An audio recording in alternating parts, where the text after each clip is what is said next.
Hi friends, mixie jar எடுத்து வச்சுக்கோங்க. தேவையான உப்பை சேர்த்துங்க. ஒரு சின்ன துண்டு புளியை சேர்த்துங்க. பெரிய வெங்காயத்தை தோலை உரிச்சிட்டு சன்னமாக நறுக்கி சேர்த்துக்கோங்க.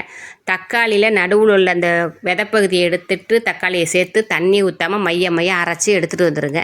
கேஸ் ஆன் பண்ணிக்கோங்க. வானலி வச்சுக்கோங்க. ஆயில் ஊற்றிக்கோங்க. கடுகு உளுந்தம் பருப்பு, ஃப்ரெஷ்ஷாக ஒரு கொத்து கருவேப்பிலையும் போட்டு படபடன்னு பொரியும் போது கொஞ்சமாக பெருங்காயத்தூள் போட்டுட்டு அரைச்சிருக்க சாந்தை ஊற்றுங்க. ஊற்றிட்டு என்ன செய்கிறீங்க, மிக்ஸி ஜாரை கழுவி கொஞ்சம் தண்ணி ஊற்றிட்டு காரத்துக்கு வெறும் மிளகாத்தூள் போட்டு நல்லா கலக்கி விட்டு அடுப்பை சிம்மில் வச்சு தட்டை போட்டு மூடிடுங்க. கண்டிப்பாக தெறிக்கும். அதனால் அடுப்பை சிம் பண்ணிவிட்டு தட்டை போட்டு மூடிட்டு ஃபைனலாக ஒரு துண்டு வெல்லத்தை போட்டு இறக்கி வச்சுருங்க. சூப்பரான சட்னி ரெடி. தோசைக்கல்லை வச்சுக்கோங்க. தோசையை ஊற்றிக்கோங்க. எண்ணெய் தோசை சாப்பிடுங்க, முட்டை தோசை சாப்பிடுங்க, நெய் தோசை சாப்பிடுங்க, வெறும் தோசையை சாப்பிடுங்க. ஆனால் சட்னி சூப்பராக இருக்கும்.